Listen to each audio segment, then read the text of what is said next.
Hello po mga kababayan, si Dante Maravillas. Kape muna tayo po.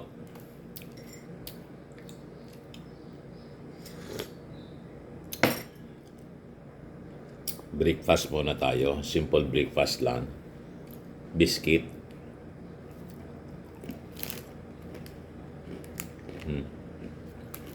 Skyflakes.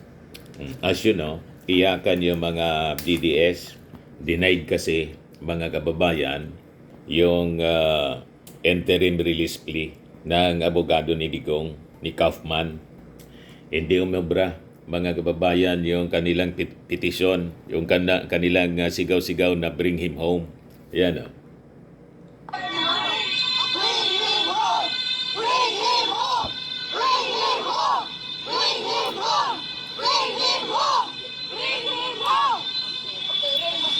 Imbes makatulong ito, baliktad yung epekto po.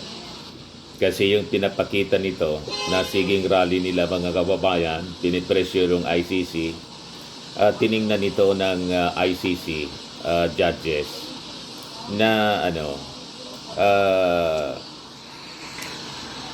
ang ibig sabihin mga kababayan, talagang malawak pa yung influence, malakas yung influence ni Digong.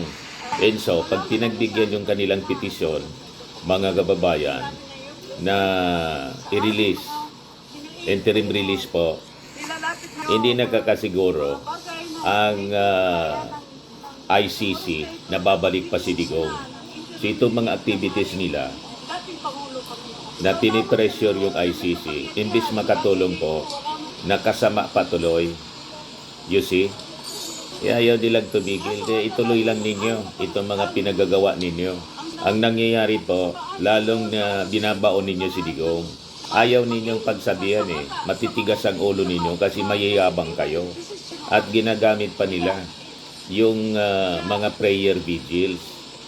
Ang akala nila, pakikinggan sila ng ating Panginoon. Yung kanilang pinapanalangin, yung si Digong, nilapastangan po yung ating Panginoon.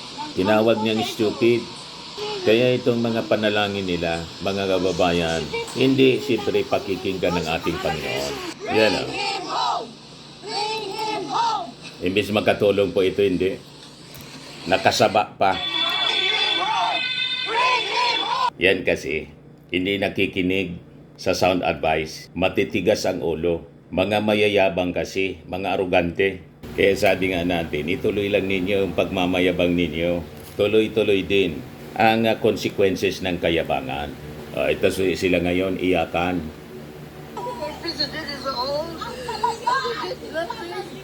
Wala Sinasamba na kasi nila si Digong para ng Diyos. Yan.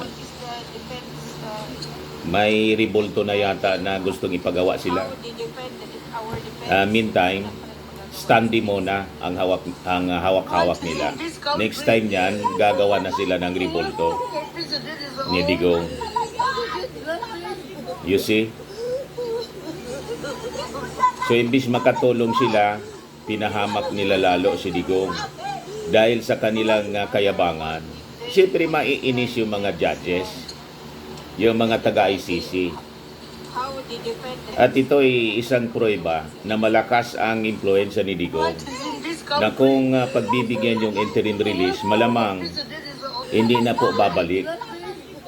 Yun ang punto dyan mga kababayan. Lalo pa may statement si Sara na i-jailbreak na natin ito. Ngayon, siyempre palakpakan yung families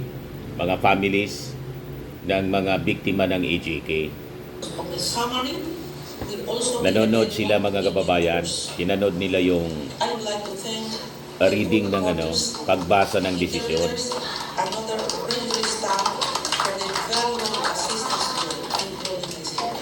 Ayan, tong-toa sila po. Nag-iiyakan yung iba, mga nanay. Nagbunyi sila. Siyempre.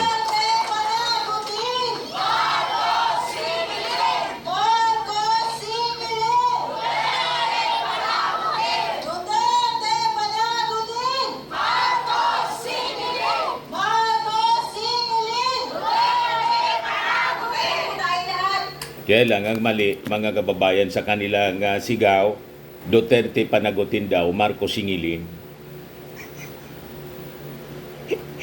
Di ba? May mali. Anong sisingilin ninyo sa ating Pangulong Bongbong Marcos? Dapat nga magpasalamat kayo kasi inayaan ng ating Pangulong Bongbong Marcos na gumulong ang hustisya. Di ba? Dahil sa kanya, libre na ma-implement yung warrant of arrest. Nagkipag-cooperate mga kababayan sa Interpol, hindi sa ICC kasi hindi na tayo member. Pero may obligasyon tayo sa Interpol. Nakipag-cooperate po yung ating gobyerno. So, mali yung sigaw nitong mga grupong ito na Duterte panagutin, Marcos singilin. Ganon din ang sigaw nila dito sa sa paglaban sa korupsyon, mga kababayan, sa November 30 rally. Yan ang problema dito sa mga grupong ito, na dapat sana magtanaw sila ng utang na loob sa ating gobyerno, sa ating administrasyon. O ngayon, sabi dito sa balita, yung pamilya Duterte, tinanggap nila yung nang maluwag sa puso, yung naging rejection, yung desisyon sa rejection sa interim release ni Digong. Ayan, Rodrigo Duterte's family accepts ICC rejection of interim release appeal with peaceful hearts daw. Sabi yan sa nirelease na statement, short statement ni Davao City Representative Omar Duterte, apo ni Digong.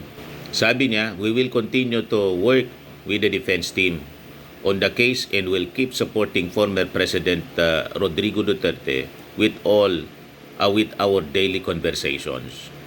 We thank everyone who prayed with us today. Sabi po ni Omar. Ngayon, si Kaufman, ang sabi, i-refile nila yung plea for interim release. Ayan, Duterte come to refile plea for interim release despite ICC denial. Di niya, Mr. Maravillas, ang masabi mo yan, denied uli. Wala man ibang argumento sila. Di ba? Sige ka lang ang refile nila, sige din ang deny ng ICC judges. Okay lang yan sa Defense Council ni ni Digong kasi ang sabi sa report, 150 million a month ang bayad sa kanya. Mas matagal, mas okay. Mas masaya. Yan na. Masaya si Kaufman. Nakangiti. Ikaw ba naman may attorney's fee, 150 million a month? Sige lang ang refile. Wala mang bagong argumento. O, di ba? Mga kababayan. Si Robin Padilla nag-react na rin, mga kababayan. Pakinggan natin yung reaction ni Robin Padilla.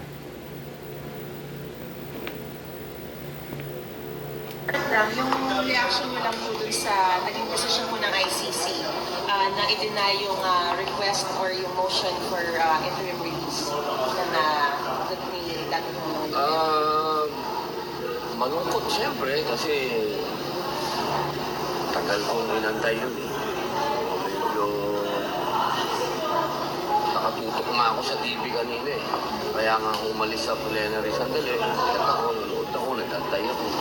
Pero nung nagbabasa na yung judge, sinasabi na niya yung mga merits, sabi ko sa aking lawyer, wala na to.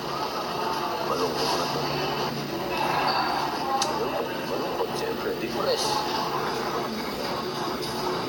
Kasi nasa Lifetime na kayo na madidepress niyan. tandaan na siya. Tanggapin na ninyo. Hindi naman tayo humihingi ng kahit ano na hindi naman sa threat kasi sinasabi threat. Sa inyo, hindi threat kasi kakampi ninyo. Siyempre, Sa mga victims, threat siya. Application? Sa family.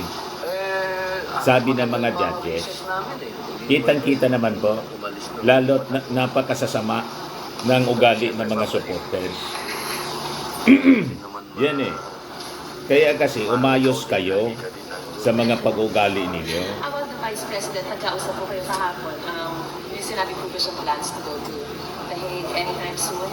Kahapon, hindi kami nagkausap tungkol doon, pero narinig ko siya. May kausap siya eh. Hindi ko alam, kung matandaan kung sino, si Senator JV ba o si SP yung kausap niya nung sinabi niya na papunta siya ng Hague. So, sinabi niya pa kung sino yung nandun ngayon.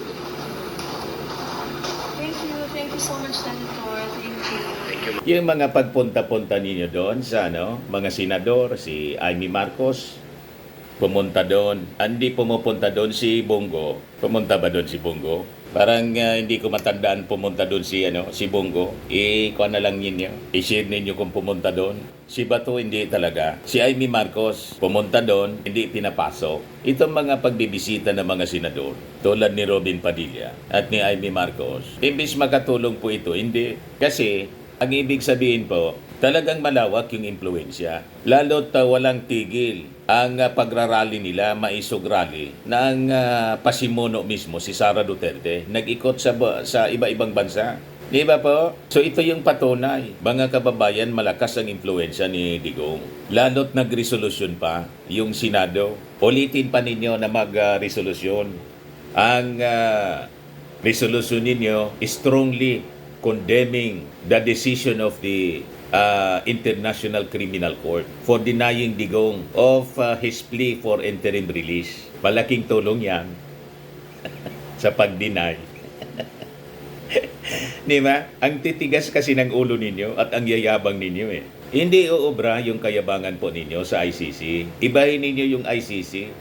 Hindi siya tulad dito po sa atin, sa mga local courts natin, na siguro sa paniwala ninyo pwedeng impluensyahan. Pero yung ICC, hindi po pwedeng impluensyahan. Hindi na kayo natuto eh. O ngayon, balikan natin yung sabi ni Kaufman na magre-refile sila ng plea for interim release. Sabi dito, Kaufman confirmed the camp's intention to pursue a new request for liberty, citing a provision in the ICC's rules for detention review. Kaufman disclosed that the next plea for interim release daw would rely on the former leader's health. The defense awaits the results of the medical evaluation of the former president due next month and will reintroduce its request to release a man who is 80 years old and as a result of debilitating physical and cognitive conditions is incapable of flight or as alleged threats to witnesses. Malamang hindi din umobra kasi yung health condition niya, mga kababayan, mas naasikaso po sa loob ng detention facility kasi katabi lang yung hospital kaysa sa labas.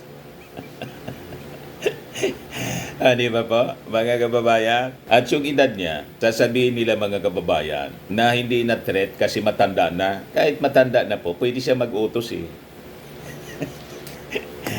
Di ba? Pwede siya mag-utos sa mga tauhan niya. And in fact, yun ang ginawa niya po. Hindi man actually siya yung gumawa, personal, kundi ipinag-utos niya po yung mga AG case. Kaya nangyari po yun, ang gumawa yung mga tauhan niya. Ang chief implementer po, si Bato de la Rosa. Kaya nga sabi ng mga observers, ito na yung dapat na patunayan ni Bato de la Rosa at ni Bongo, ang kanilang loyalty. Sumunod na sila doon. Si Bato nagtatago na eh. After na sabihin ni Ombudsman Remulla, may nakita na niya akong warrant of arrest mula sa ICC. Ayun, hindi na po nagpakita. So, this is a challenge to Senator Bato de la Rosa at saka si Bongo. Sumunod na kayo doon. Mag-voluntary surrender na kayo. At to prove na talagang mahal na mahal ninyo si Tatay Digong ninyo. Di ba? At talagang loyal kayo. So, pagkakataon na ninyo na mag-reunion for life at patunayan ang inyong totoong pagmamahal kay Digong. Sabi ni Bongo, nag-iyak-iyak siya noon sa kampanya na sinasabi niya mga kababayan, lampas pa sa tunay na tatay, tunay na magulang ang kanyang turing kay Digong. Patunayan po ninyo, hindi sa salita, kundi sa gawa. Ganon din dapat si Bato de la Rosa. Bakit po kayo nagtatago? Para naman po maibsan yung kalungkutan ng inyong tatay, nag-iisa siya doon. Samahan na ninyo. But anyway, it is just a matter of time. Mga kababayan, sabi po ni DILG Secretary John V. Remulla, yung ICC warrant kay Bato, signed digital copy daw, yung nakita ni Ombudsman Boying Remulla. Hindi na nagpapakita po si Bato. So tama itong sinabi, mga kababayan ni yung kamag-anak ni Digong. Yan o. Noel Duterte, Dear Bato, ayan, a perfect opportunity to show your loyalty to Digong. Go and keep his company. Hindi. Go and keep him company. Para he's not lonely. Isama mo na rin si Bongo. It's the time of year for reunions. Di ba? Go and celebrate being together again. Sabi po ni Noel Duterte. Sabi ni Benji Contreras, tama, dapat mag-celebrate silang tatlo ng White Christmas sa Dahig para hindi naman malungkot si Tatay D nila. Correct. Ito na yung pagkakataon ninyo na ipakita ninyo ang totoong pagmamahal at loyalty. Kaya lang iba man yung sinasabi ninyo sa ginagawa ninyo eh. Imbis samahan ninyo doon, nagtago na si Bato. O, di ba po? So ito yung pangalawang beses, mga kababayan, na na-reject yung plea for interim release. Supalpal po si Digong to the highest level. So napatunayan po ng ICC na may kakayan talaga si Digong to interfere in the investigation and obstruct and endanger the court proceedings. Yan ang malinaw, mga kababayan, na nakita po ng ICC. At sabi ng ICC, nakita din nila ang international political contacts ni Digong. Ang ibig sabihin nito, may kakayahan siyang tumakas at magtago para takasan ang kanyang accountability, takasan ng hustisya.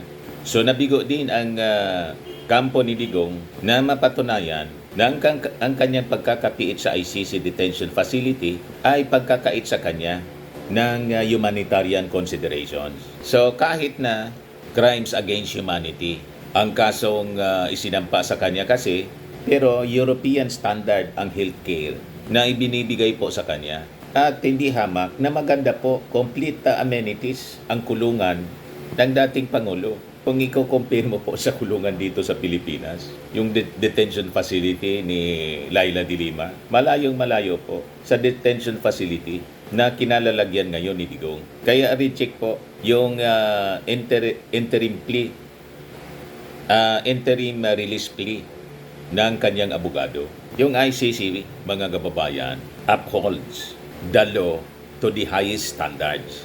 Kaya po, hindi oobra ang mga drama nila. So, kulong pa rin si Digong. Hindi pinagbigyan, hindi pinayagan ng ICC ang pansamantala niyang paglaya. Yung 3 grounds of appeal ay binasura po. Una, the pre-trial chamber erroneously found that Mr. Duterte possessed arrest under Article 58, 1B of the Rome Statute. Pangalawa, the pre-trial chamber erred in its rejection of the guarantees proposed by the state willing to receive him. At pangatlo, the pre-trial chamber erred in law by failing to take into account humanitarian considerations in assessing the right to interim release. So sabi sa statement, sa decision ng ICC, after examining the arguments raised in the appeal brief, the appeals chamber found that the defense failed to identify errors in the pre-trial chamber's reasoning or to demonstrate that the pre-trial chamber's conclusions were unreasonable. So yun, mga kababayan, ang nangyari kay Digong, denied. Kaya tama itong sinabi ni Teyatan. Sabi ni Teyatan, is it not ironic that Duterte's camp asked the ICC for interim release on humanitarian grounds, citing his old age and medical conditions, when this is the same man who once bragged on record that he did not care about human rights? And after the ICC denied his petition, the DDS cried, kawawa talaga si Tatay Digong. Ang tanda na niya, 80 years old na siya. Bakit nila ginawa ito sa kanya? Tangna mo, BBM, pagbabayaran mo to, palibasa binayaran mo ang ICC. The hypocrisy of this non-thinking crowd. Ito mismo yung sabi ni Digong noon, I don't care about human rights. Duterte says urging cops to shoot first. O, diba? Sabi nga natin, mga kababayan, lahat itong problema ni Digong Lahat ito kagagawa niya. What you sow, you reap. Ganon din si Bato de la Rosa, si Bongo, in all the Dutertes, pati mga followers niya. Lahat ito na mga troubles na kinakaharap nila, kahit na po yung mga naharap sa kaso, sa flood control mess, lahat yun consequences ng kanilang mga masasamang gawain, of their actions. Kasi nga po, sabi sa Bible, what you sow, you reap. Kung anong itinanim mo, yun ang inyong aanihin. Huwag ninyong isisi sa ibang tao. Consequences ito lahat ng inyong mga masasamang gawa. Tapos itong si Jimmy Bondok, ito yung post dahil sa nangyaring pag-deny ng release kay Digong. Republic of Mindanao coming soon. Gustong iwala yung Mindanao. Ay, PNP CIDG, tingnan nga ninyo kung hindi ito inciting to sedition. Pa-review ninyo. Diyan sa DOJ siguro. Pa-review niya nga ninyo kung pwede itong pumasok sa inciting to sedition or separatist rebellion. Di ba? Nanggagatong kayo na ihiwalay ang Mindanao sa Pilipinas dahil lang sa rejection ng ICC sa interim release plea kay Digong. Anong kinalaman doon ng mga taga Mindanao na madamay sila sa personal na mga kasalanan ni Digong sa ating mga mamamayang Pilipino? Diba? So pag nakasuhan ka ng inciting to sedition or separatist rebellion o rebellion, sasabihin ninyo naman yan, inaapi kayo ng ating gobyerno. Consequences nga ng mga mali ninyong aksyon, ang mga problema ninyong kinakaharap. Di ba? Umayos kasi kayo. Sabi ng mga nag-react, sabi ni William Caranto, attorney nga, pero bobo, ang tanga pa. Sabi ni Arvin Aguila, wala naman yan, hanggang post lang yan. Sabi ni Joel Basquinas, subukan niya para magkaalaman na.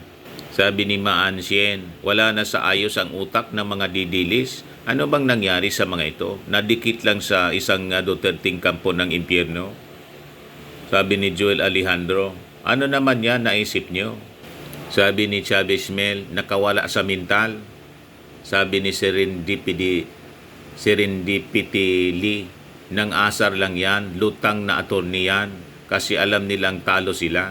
Sabi ni Ricardo Perilla, Jaime, magbundo ka na lang.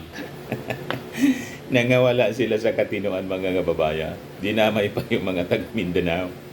Ito pa yung isang vlogger nila. ICC is completely rotten institution.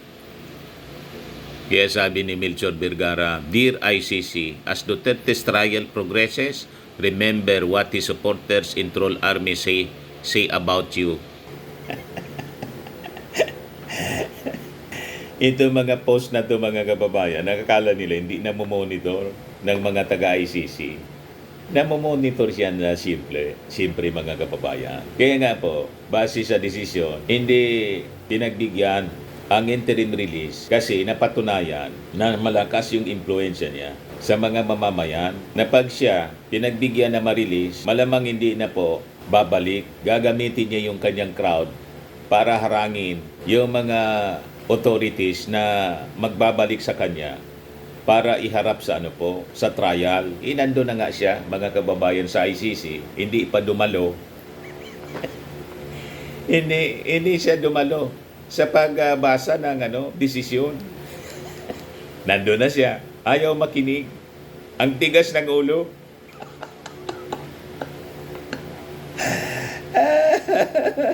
Nandun na siya. Pero hindi pa rin siya umarap. Lalo na kung nirelease yan. Hindi na yan babalik yan. You see? Kaya akala nila, itong mga actions nila nakakatulong. Pinagmamasdan ng mga ICC judges yung kanilang mga aksyon. Di ba?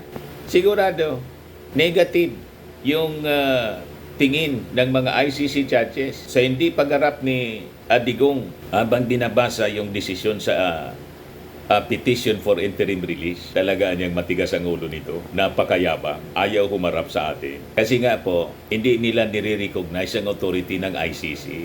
Yun din po ang isa sa rason yan. At ang mga argumento nila, laging sinasabi, si Digong po kinidnap.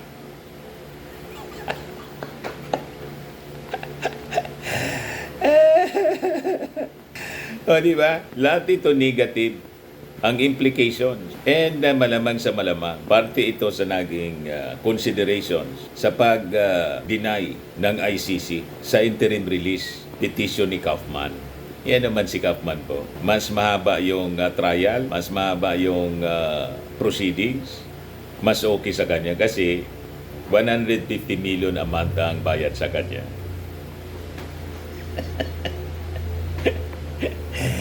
O, di ba po, mga kababayan? Anyway, yan man lang po. So, lagi nating tatandaan mga kababayan, sa buhay, you become what you believe. Tulad ng nangyayari ngayon kay Digong at sa kanyang mga followers. Bye-bye po. God bless.